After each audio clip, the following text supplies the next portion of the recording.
Thanks for joining us. You're watching the Fox Business Network. We kick it off with former acting Attorney General Matthew Whitaker. It's great to have you on, sir. What did you make of Maxine Waters taking a victory lap after Democrats blocked a censor of Waters, telling protesters, quote, get confrontational, show them we mean business if there's not a guilty verdict. So everyone should be okay with this?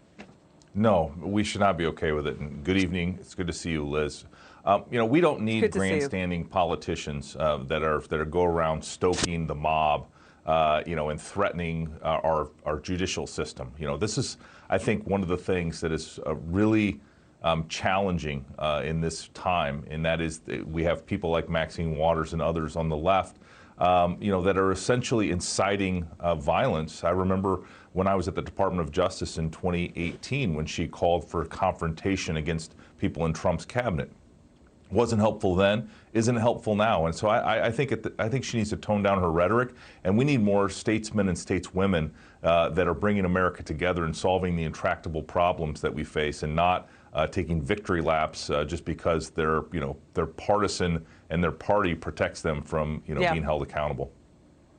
And critics are saying it's a matter of accountability, because hours after she fomented a crowd of protesters, a drive-by shooting injured 2 National Guard troops. The Minnesota U.S. Attorney did bring charges today against that 28-year-old who has a prior criminal record.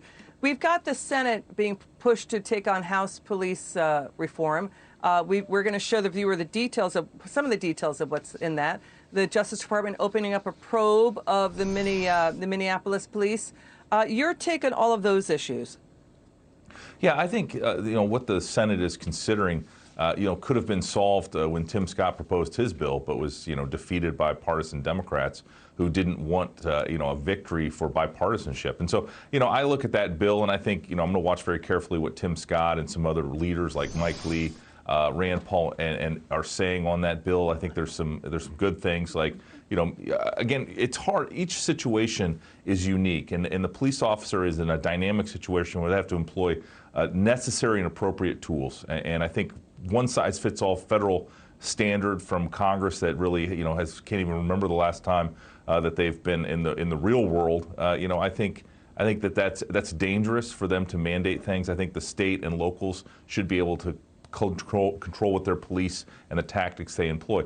I also think that we have to be very careful. I think this defund the police effort continues. It's a little more subtle maybe than it was over the summer, but I think it is still alive and well, and we need to be very careful how funds are allocated to the police. Let's get the viewers updated. Derek Chauvin held in solitary confinement for 23 hours a day in the isolation wing of Minnesota's only maximum security prison. The state prison system fears for his safety. This isn't over. He reportedly plans a swift appeal. It will take about 2 months before he's sentenced.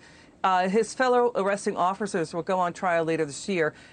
Sir, we had Dr. Ben Carson and Dr. Alveda King with us last night talking about this whole case, saying our justice system does work. And they're saying there is not systemic racism. Let's watch this. But the important thing is it shows that our justice system does work. People don't have to take these things into their own hands. I fully agree that we must have justice.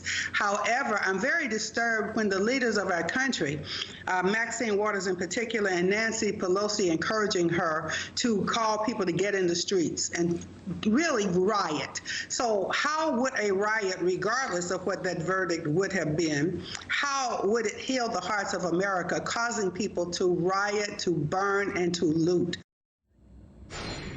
Let's show the viewer what Democrats are avoiding and ignoring and refuse to talk about as they're trying to push this narrative on the country and on Americans that America is systemically racist. First up, the very fact of the guilty verdict itself shows the system is not racist. Polls show a majority of Americans say they agreed with the verdict.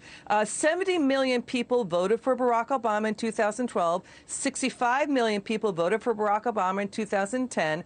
The U.S. population is 13% black. That means a lot of other people, including white people, voted for Obama. Biden, by the way, is the architect of federal laws in the 80s and 90s that basically jailed a lot of black people. We also should point out this. America is a #1 choice for immigrants, black immigrants from Africa. The top 2 median income earners in this country are people from India and Taiwan.